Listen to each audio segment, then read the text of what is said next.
Ini ibu-ibu nih yang cantik-cantik. Ya mukanya sudah di bleaching, di apa semua. Mukanya putih, lehernya hitam. Ya. Bu. Nih yang cantik. Cacing tunggu di kubur. Jangankan masuk kubur, ibu meninggal, jenazahnya disentuh tangan kita, menyentuh pipinya jenazah. Nggak ada yang mau langsung sentuh tangannya. Dia cuci bersih-bersih tangannya dulu kita. Jijik dengan jenazah kita. 6. 5 itu rukun Islam. Rukun iman ada 6. 1 diantaranya percaya kepada hari akhir. Nah, biasanya orang ketika berbicara tentang kematian itu berbicara tentang hari akhir. Dan biasa kalau saya bicara kematian, tiba-tiba anak muda langsung bicara, orang kalau mati itu Ustaz, tua dulu. Tidak. Yang namanya kematian tidak harus tua dulu. Ini anak muda kalau kita cerita kematian langsung orang tua dia lihat-lihati. Yang sudah pensiun, yang sudah putih rambutnya, bikin kaget. Yang namanya kematian, tua mati.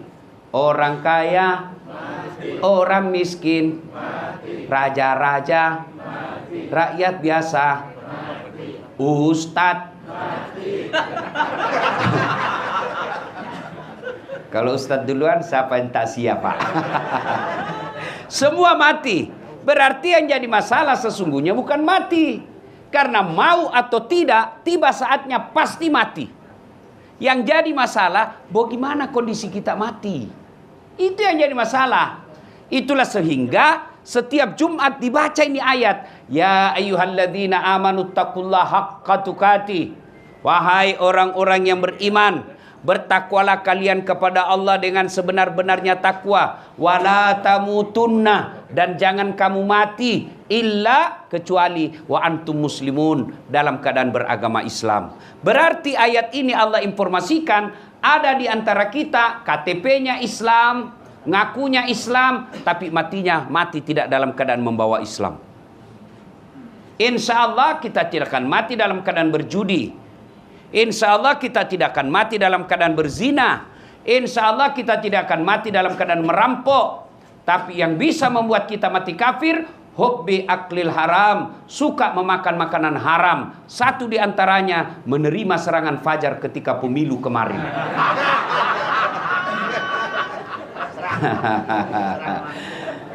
Ini betapa hancurnya moral bangsa kita, Pak. Saya kan selesai pemilu tetap ceramah keliling Indonesia, Pak. Apa rakyat bilang apa itu serangan fajar? Dia ganti bukan serangan fajar. Dia ganti apa, Pak? Sedekah subuh. Apa ndak hancur, Pak? Ya, Ibu Bapak, saya yakin Bapak Ibu tidak yang hadir di sini tidak terima serangan fajar.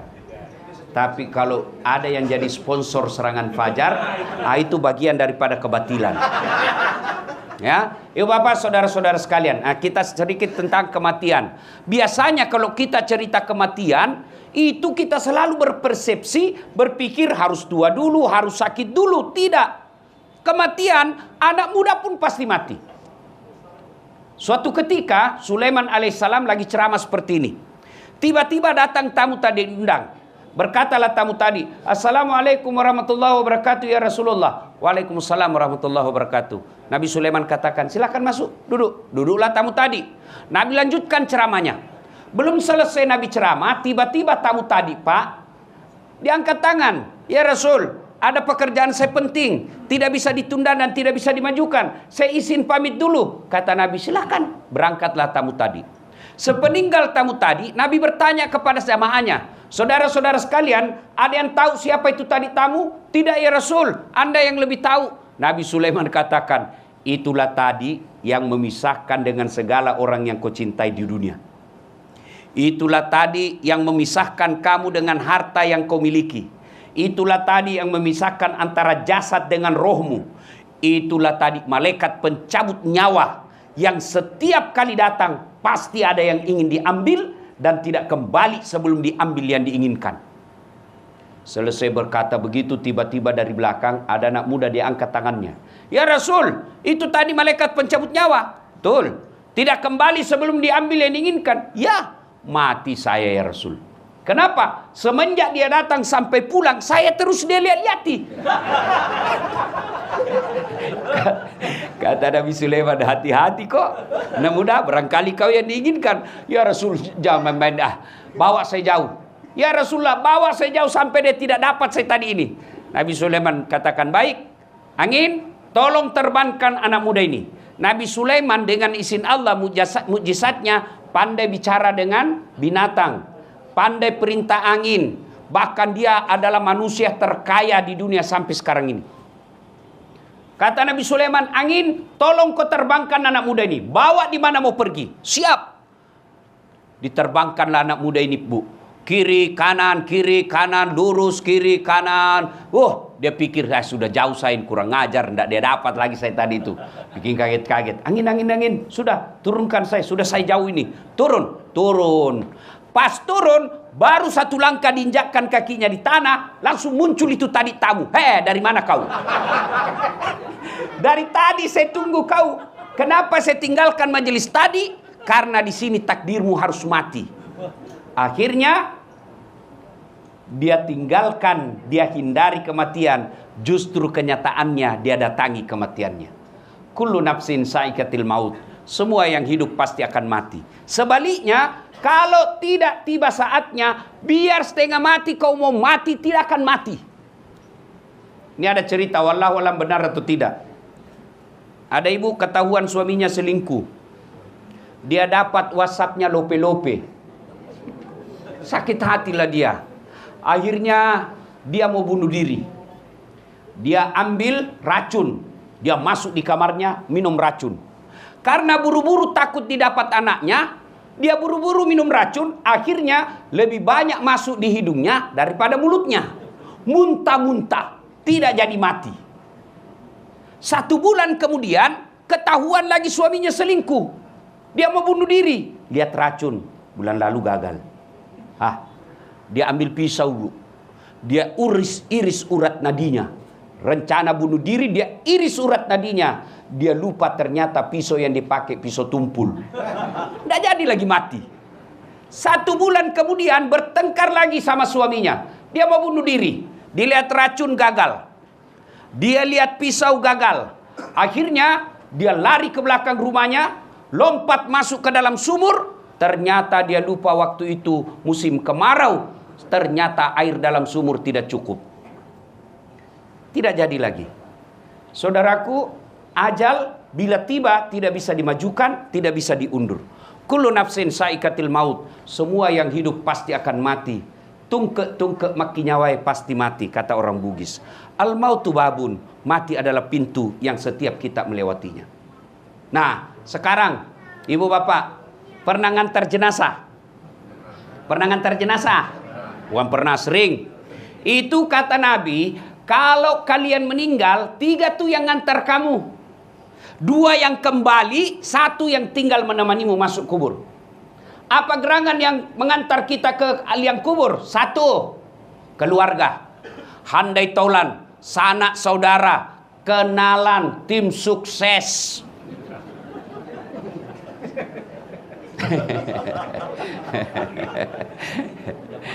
Ya, jangan lihat Pak Lanyala. Tim sukses semua ikut ngantar kita. Tapi demi Allah, tidak ada satupun yang mau masuk menemani kita di kubur. Jangankan masuk ke dalam kubur, tidur aja di atas kubur kita, di samping kubur, tidak ada. Percaya ibu, besok ibu meninggal, jangan harap suamimu mau temani. Meskipun dulu dia bilang, kemanapun kau pergi, aku akan mengikutimu. Kita akan sehidup semati. Cerita. Pas meninggal, kawin lagi, Bu. Sampai ada di Makassar komplain sama saya, Ustadz, itu jelek betul sifatnya tetanggaku. Kenapa lagi, Bu? Masa baru 3 bulan meninggal istrinya, belum lagi kering kuburnya, dia kawin lagi, Ustadz? Saya bilang, itu tetangga saya masih hidup, istrinya dia kawin. Iya toh? Masya Allah, ada kawan saya, Pak Ketua DPD, kawan saya, waktu meninggal istrinya, nangis, Bu. Ini kisah nyata. Bengkak matanya. Dia bilang apa? Ustadz, rasanya tidak bisa lagi aku lanjutkan hidupku. Saya bisa sukses begini karena istri saya, Ustadz. Separuh jiwaku rasanya mau pergi. Wah, luar bengkak. Biasanya kan laki-laki paling nangis tapi tidak sampai bengkak matanya. Ini bengkak matanya, Pak. 3 bulan kemudian saya pergi jogging di pantai, di Losari. Saya jogging. Ketemu saya sama dia. Tiba-tiba di sampingnya ada perempuan cantik, putih, masih muda, panjang rambutnya, tidak pakai jilbab. Saya senggol dia. Pak Haji, siapa itu Pak Haji? Dia bilang, Ustadz, yang baru. Sudahlah. Kalau kita meninggal, Pak, keluarga tidak bakal ada yang mau menemani. Apalagi kawan. Kawan kita. Jangan harap anak buah kita. Malah dia doakan kita cepat mati supaya dia ganti. Coba. Ada orang meninggal. Ada kawannya. Tidak usah temani di situ. Coba lihat saja grup WhatsApp kita. Bapak Ibu kan semua punya grup WhatsApp. Iya toh? Punya grup WhatsApp. Coba kalau ada yang meninggal. Jangankan ketik doa. Nulis doa. Baca doa. Enggak. Apa dia kirim? Stiker. Iya toh? Apa dia kirim? Innalillahi wa inna. Enggak, dia ketik itu doa. Stiker, Pak. Begitu. Sudah itu dia blokir kita punya nomor. Dia hapus. Takut malam-malam ada WhatsApp nomor kita. Ayo. Teman, handai tolan, keluarga, tidak akan ada yang masuk menemani kita. Yang kedua, kata Nabi, harta. Almarhum suami istri, waktu meninggal seluruh harta keluar.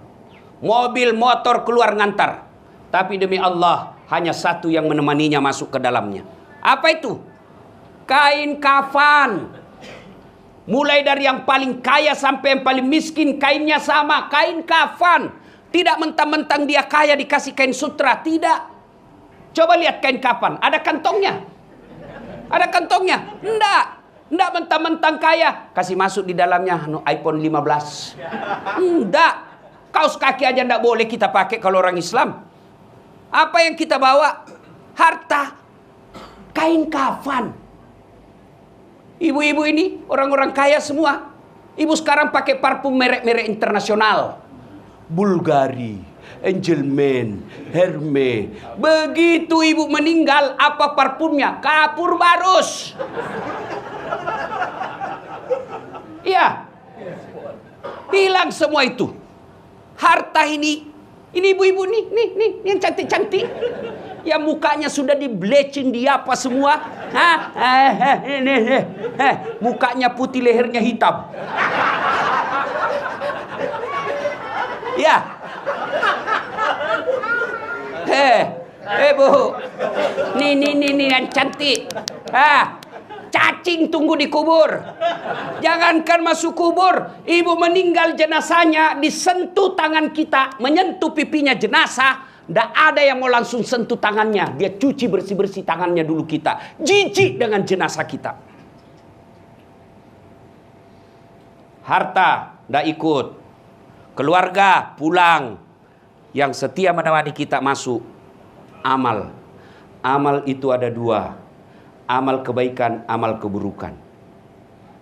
Yang baik akan jadi amal jariah. Yang jelek akan jelekkan kejerah dia. Semalam saya di Metro TV wawancara soal pemilu. Saya bilang tidak ada yang sia-sia di hadapan Allah. Tidak ada yang tidak tercatat di hadapan Allah. Kalau kau jujur, insya Allah jadi amal jariah kejujuranmu. Tapi kalau kau bohong, kebohonganmu, kecuranganmu akan jadi amalmu juga. Sampai kau sudah jadi tulang belulang, peninggalanmu akan masih menyiksamu. Ini peringatan bagi orang-orang yang beriman. Ini peringatan, tidak ada usah cerita kita pemilu jujur kalau dia sudah tidak percaya akhirat, tidak ada gunanya. Orang yang masih percaya akhirat, yang masih mau jujur dan berkata baik. Kalau dia sudah tidak percaya akhirat, biar kau kasih tahu apa, tidak ada gunanya. Itu yang disebut oleh Nabi, kaswatul qalbi, mati hatinya. Nauzubillah min zalik. Nah, masuklah kita dalam kubur. Ada kesalahan kita. Dia pikir alam kubur itu luas. Tidak. Itu alam kubur, Pak. Kubur itu agak lebar. Barangkali 60 cm lebarnya, panjangnya 2 meter. Itu kubur. Apa itu tempat kita? Bukan tempat dia, liang lahat. Tahu liang lahat? Di dalam kubur itu digali lagi sampingnya kan? Yang pas-pas dengan tubuh kita, nggak bisa gerak, nggak bisa apa-apain. Masuklah kita di situ. Jadi kalau ada orang jahat dunia Pak, suruh lihat aja orang dimasukkan di kubur. Mau kemana? Kau pasti mati. Mau kemana? Pasti kamu mati. Itu dalam surah Yusuf itu dijelaskan. Silakan akhir-akhir surah Yusuf. Bapak buka.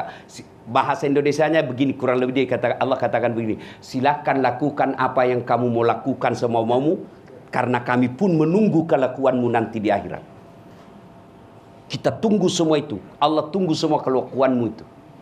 Maka kalau sudah masuk kubur, tidak ada, putus. Tidak bisa lagi kita sholat. Tidak bisa lagi kita puasa. Masuklah kita dalam kubur. Bapak-bapak, ibu-ibu, pernah rasakan mati lampu? Pernah rasakan mati lampu? Gelisah kan? Padahal kalau bapak mati lampu, masih luas rumah. Masih bisa pakai ambil senter HP. Tiba-tiba masuk ular. Bapak masih bisa berteriak, "Woi, ada ular, ular, ular!" Masih bisa ngambil kayu pukul. Masih bisa lompat ke jendela. Tapi di dalam kubur, mati lampunya selama-lamanya. Luasnya, tidak bisa lagi gerak Pak.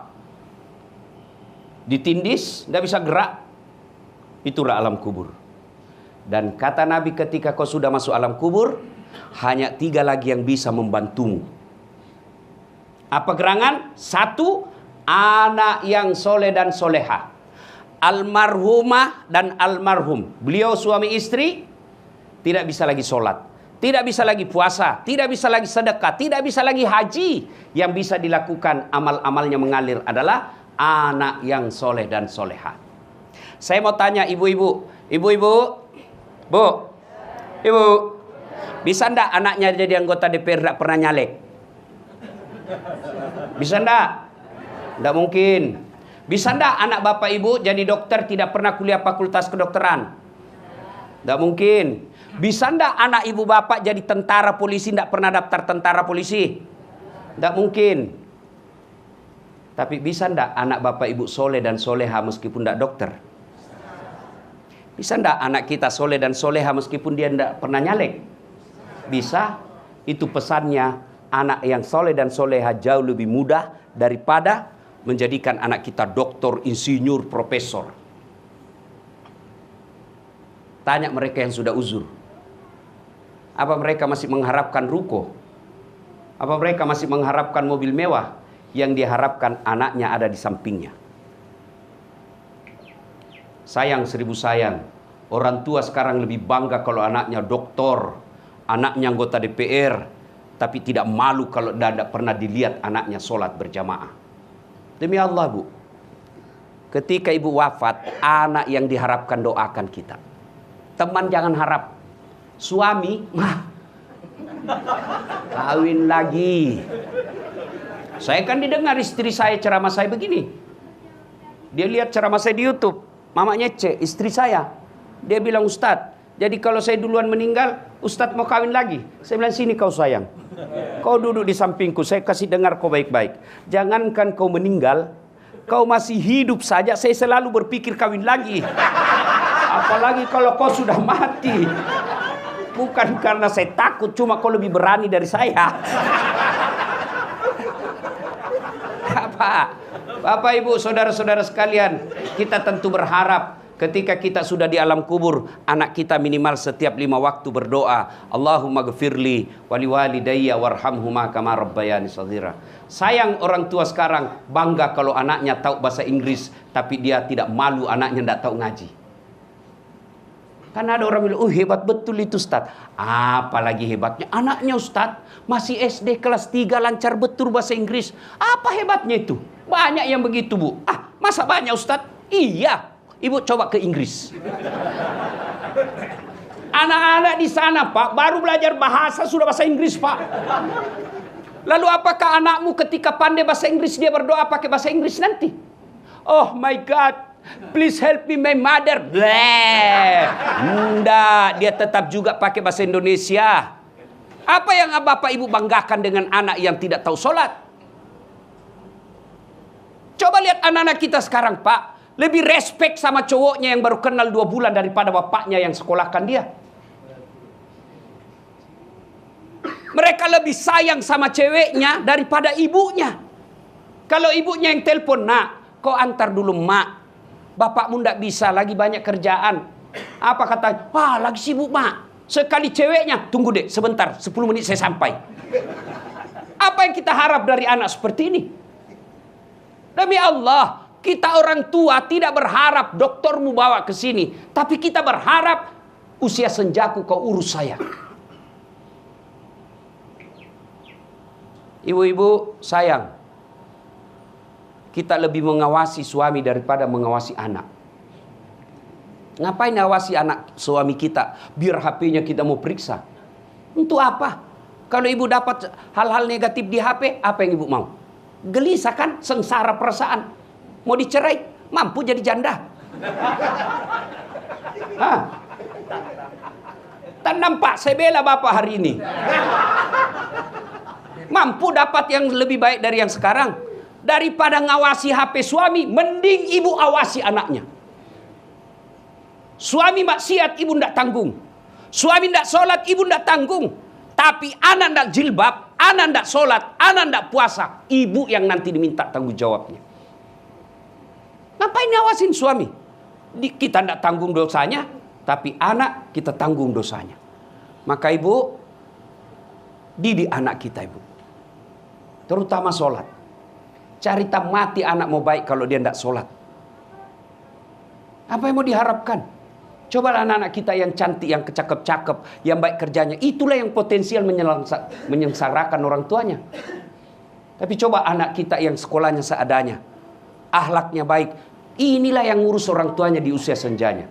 Maka anak yang soleh dan soleha, itulah yang akan menolong orang tuanya ketika ada di kubur. Dia akan berdoa, Allahumma gfirli wali walidayya warhamhuma kama rabbayani shaghira. Ibu tidak usah cemas soal isi perut anak kita. Yang kita cemaskan kalau dia tidak tahu sholat. Ibu tidak usah cemas kalau rumahnya dia masih ngontrak-ngontrak. Yang kita perlu cemaskan adalah ketika dia sudah bersuami istri, tidak pernah berjamaah dan tidak pernah kita lihat ngaji. Alangkah bahagianya orang tua. Subuh hari dia kaget, kenapa ribut pagar? Oh dia intip, oh Masya Allah anak bungsunya dia pergi berjamaah ke masjid sholat subuh.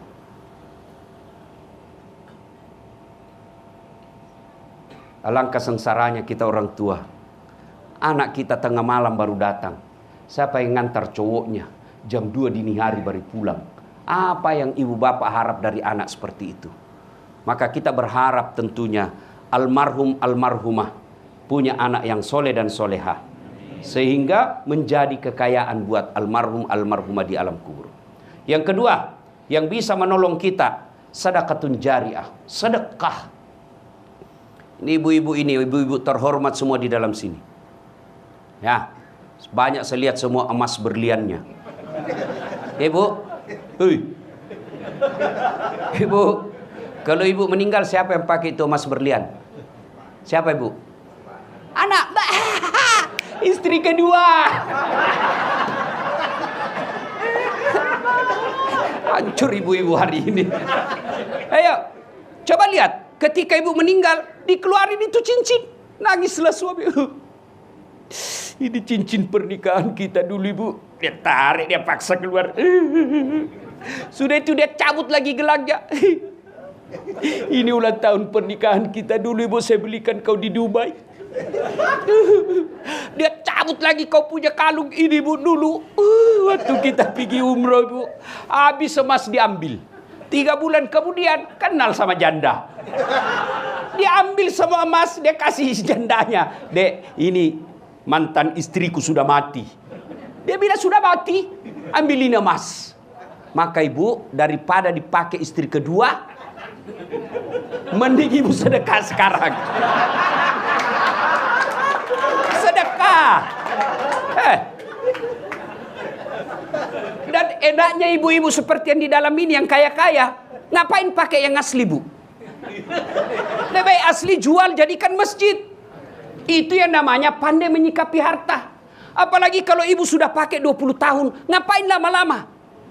Orang juga sudah tahu ibu kaya. Itu enaknya jadi orang kaya, biar palsu. Masa palsu? Orang kaya itu. Iya toh? Beda kita orang miskin. Sudah asli, di mana dia dapat? Iya, Bu. Hei. Bu, sedekah. Sedekah. Dan demi Allah, tidak ada orang bangkrut gara-gara sedekah. Carikan saya orang yang bangkrut gara-gara sedekah. Saya tahu Pak Lanyala, sekampung kami orang Bugis. Salah satu sebabnya eksis sampai sekarang karena dermawan. Bapak tahu Pak JK? Berapa kali mau dihancurkan, diserang kiri kanan. Alhamdulillah Allah lindungi. Salah satu sebabnya ribuan anak yatim beliau pelihara. Tidak ada orang senang itu orang pelit, Pak. Sebaliknya tidak ada orang yang tidak senang orang dermawan. Saya tanya, ibu-ibu senang mantu yang pelit atau dermawan? Dermawan. Ibu-ibu senang tetangga yang pelit atau dermawan? Bapak-bapak senang sahabat yang pelit atau dermawan? Itu tidak ada orang suka orang pelit. Sedekahlah. Sedekah. Dan hebatnya itu sedekah, Allah pasti ganti. Ibu, daripada setengah mati pelihara jaga-jaga WhatsApp, lebih baik sedekah tolak balas suami. Ya, siapa yang mau dipanjangkan umurnya, dimurahkan rezekinya, dan tertolak dari bencana, maka kata Nabi, hendaklah dia bersedekah. Sedekah. Ramadan bulan lipat gandakan. Kalau ibu tidak bisa sedekah, buka puasa ratusan orang di rumah, ya sudah kirim 10 nasi bungkus ke masjid. Yang makan ternyata ustadz, yang makan ternyata penghafal Quran, yang makan ternyata Pak Imam. Selama darah dagingnya itu dia pakai beribadah, selama itu yang kirim nasi bungkus dapat pahala. Sedekahlah. Saya tidak bisa nasi bungkus, saya hanya bisa sandal jepit dari toilet ke pintu masjid. Ya sandal jepit, dicuri orang. Alhamdulillah, mau amal baru. Bersedekahlah. Ada 5 penyesalan orang di alam kubur. Satu di antaranya, ketika sudah dia gosok meninggal arwah, dia gosok matanya, dia buka, kata dia, saya di mana? Kau sudah meninggal, dah saat. Saya sudah mati. Iya. Ya Allah, hidupkan saya kembali. Hidupkan saya kembali ke dunia. Sekejap saja, kira-kira 1 menit lah kalau boleh. Ya Allah, kembalikan saya ke dunia. Untuk apa? Solat? Bukan. Puasa? Bukan. Haji? Bukan. Saya hanya ingin berkata, ya Allah, semua hartaku aku sedekahkan fisabilillah. Kenapa bukan minta solat? Karena solat hanya bisa dapat pahalanya ketika kita masih solat. Haji hanya bisa kita dapat ketika kita haji. Puasa hanya kita dapat ketika kita puasa. Tapi sedekah, meskipun sudah tulang belulang hancur, kita tetap mengalir. Itulah yang disebut sedekah jariah. Keliru Bapak Ibu yang Allah kasih rezeki, Bapak tidak bersedekah. Keliru. Dan Alhamdulillah makin bersedekah, Allah makin ganti. Maka almarhum almarhumah, insya Allah lapang kuburnya karena ada sedekah beliau. Yang ketiga, yang akan menolong kita di alam kubur adalah ilmu yang bermanfaat. Almarhum almarhumah, beliau suami istri, tokoh pendidikan. Itulah ilmu yang bermanfaat. Ketika diajarkan ilmu hukum kepada mahasiswanya, diajarkan tentang keadilan, lalu anak mahasiswanya menjadi pengacara yang membela dan menegakkan keadilan, selama itu juga amal-amal akan mengalir. Maka karena itu, ibu bapak kalau dapat konten-konten dakwah, jangan berhenti di grup, jangan berhenti di HP bapak, sebarkan.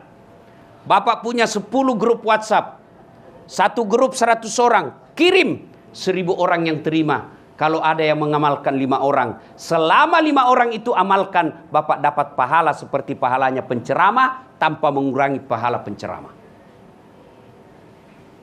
Ilmu yang bermanfaat adalah yang bisa menyelamatkan kita di alam kubur. Inilah 3 yang akan terus mengalir meskipun kita sudah di alam kubur, bahkan sudah habis tulang belulang kita.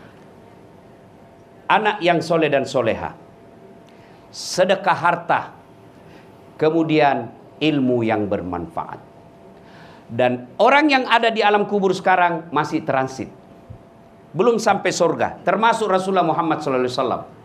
Dan siapa yang paling menderita di alam kubur? Kata Nabi, orang yang paling menderita di alam kubur nanti adalah al-mutahawilu bis sholah, yang menganggap enteng sholat. Saya mau tanya, bapak-bapak, kalau pergi merantau ke Sulawesi Selatan, ternyata bapak tidak nyaman di Sulawesi Selatan, ada pilihan? Ada? Ada. Balik lagi ke Jakarta. Saudara-saudara dari Jawa merantau ke Sumatera, ternyata di sana tidak bagus. Ada pilihan? Ada. Balik lagi ke Jawa. Mangan orang mangan, yang penting ngumpul. Iya. Iya toh? Bapak-bapak kalah pil caleg, ada pilihan? Kalah pilpres, ada pilihan? Ada. Tunggu lagi 5 tahun yang akan datang, kita tanding lagi. Ya. Tidak disenang sama gubernur, ada pilihan? Ada. Apa? Pensiun dini. Selesai urusan, biar ada di situ kita lewat. Bukan lagi gubernurku. Iya kan? Ibu-ibu, suami cerewet, suami kasar, ada pilihan, Bu? Ada. Pulangkan saja aku pada ibuku atau ayahku. Selesai. Ya, bapak-bapak punya istri cerewet, ngamuk aja kerjanya, ndak tahu menghargai suami. Ada pilihan? Ada. 2 pilihan. 1 tambah jadi 2. 2 cerai. Ada pilihan, Pak. Maknanya bapak menderita di dunia masih ada pilihan. Dan tidak ada orang menderita di dunia dari bangun sampai tidur sampai bangun lagi menderita 24 jam. Tidak, pasti ada senyum-senyumnya. Tapi kalau bapak masuk kubur, ada pilihan? Ibu-ibu masuk kubur ada pilihan? Nggak nyaman pertanyaannya, keluar dulu. Begitu bapak keluar, viral satu dunia, Pak. Ya. Dan siapa orang menderita di kubur? Al-mutahawil bis sholah, yang menganggap enteng sholat. Tidak ada gunanya ceramah hari ini kalau bapak ibu pulang masih lalai sholat. Mohon maaf, maafkan saya. Pesan Nabi ketika akhir hayat, pertama yang selalu diingatkan Nabi, jaga sholat kalian. Dan dikhususkan bagi perempuan. Kenapa? Karena pada kondisi dan keadaan tertentu, perempuan paling banyak melalaikan sholatnya. Kapan Ustadz? Ada pengantin. Coba perempuan kalau ada pengantin. Bukan cuma uang dia sumbang, sholatnya juga disumbangkan. Ya kan? Diundang jam 11. Ke salon jam 8. Sudah itu mukanya sudah penuh dempul. Ya kan? Tiba duhur. Kata suaminya, Bu, saya sudah jualkan kau sawah di kampung supaya bisa haji. Ini kau sudah haji tidak sholat, kau pi sholat. Apa kata istrinya? Kau sadar, Pak? Saya sadar ini, saya suruh kau sholat. Kau sadar, Pak? Kau udah lihat ini makeupku 700.000 ini di salon. Oh, haula wala quwata illa billah. Lebih disayang makeupnya daripada sholatnya. Tahu enggak hukuman orang tidak sholat? Buka surah Al-Hajj ayat 47. 1 kali meninggalkan sholat, Allah hukum 1 hari di neraka. Al-Quran surah Al-Hajj 47. Berapa yang namanya 1 hari di neraka? 1000 tahun dunia. Jadi kalau tidak sholat subuh tadi, 1 hari bapak dibakir di neraka. Berapa yang 1 hari? 1000 tahun dunia. Maka jangan anggap remeh sholat. Bagaimanapun kondisi dan keadaan bapak, sholat. Saya tidak bisa kena air, Ustaz. Allah kasih keringanan, tayamum. Yang penting tayamumnya yang benar. Jangan tayamum sambil gosok-gosok kaki, salah itu. Ada juga saya lihat di pesawat tayamum dia kumur-kumur, Pak. Saya beleng-beleng. Ya kan? Ustaz, saya lagi sakit, Ustaz. Adakah kalah sakitnya Nabi Ayub alaihissalam? Tapi beliau tetap sujud beribadah kepada Allah. Kita baru sariawan, tidak sholat. Kalau sariawan dia sholat, sariawan lah. Ayo.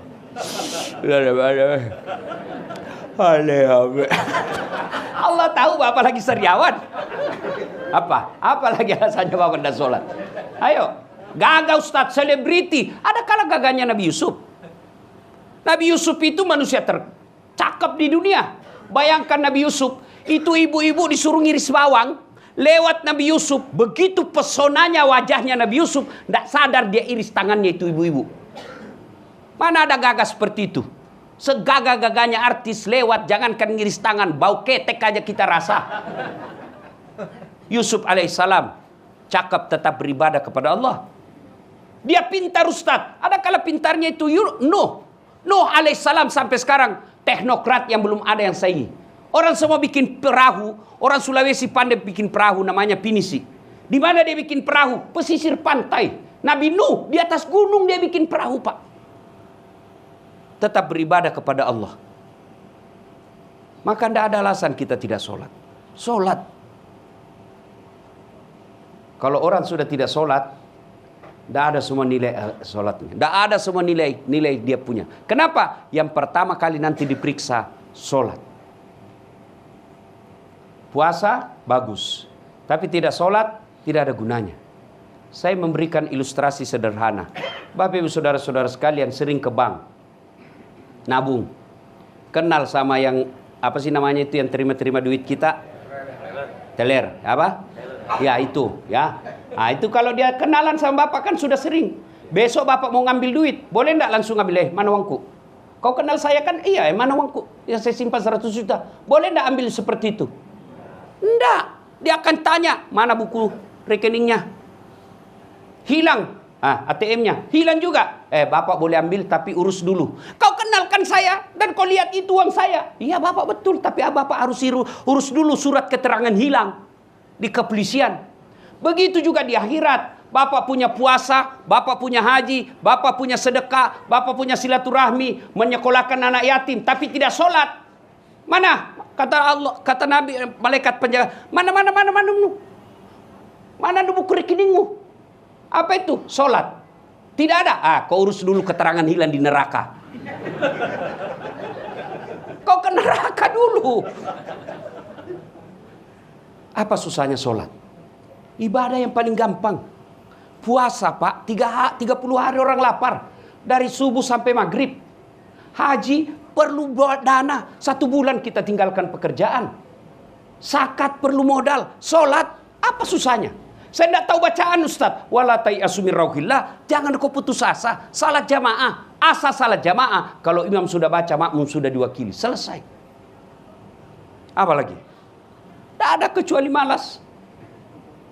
Kenapa ini sholat penting? Karena dia adalah puncak penghambaan kepada Allah Subhanahu wa Ta'ala. Bapak haji boleh sambil dagang.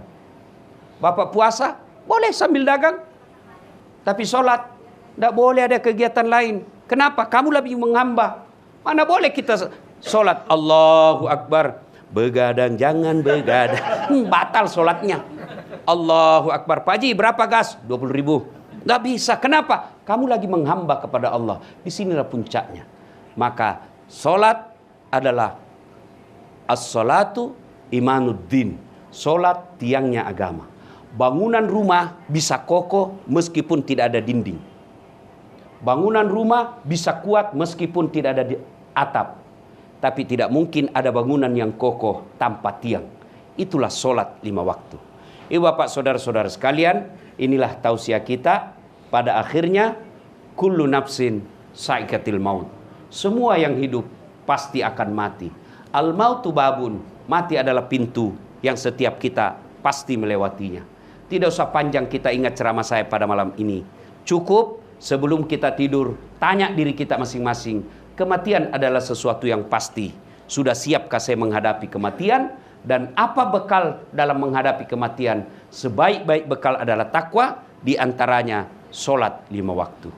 Mari kita akhiri dakwah kita ini dengan mengirimkan suratul Fatihah kepada Rasulullah Muhammad SAW. Khasiat dan keutamannya kita ikhlaskan untuk almarhumah Profesor Dr. Haja Yuyun Muslim Tahir SH. Ila hadratin Nabi Mustafa Muhammad SAW. Al-Fatihah.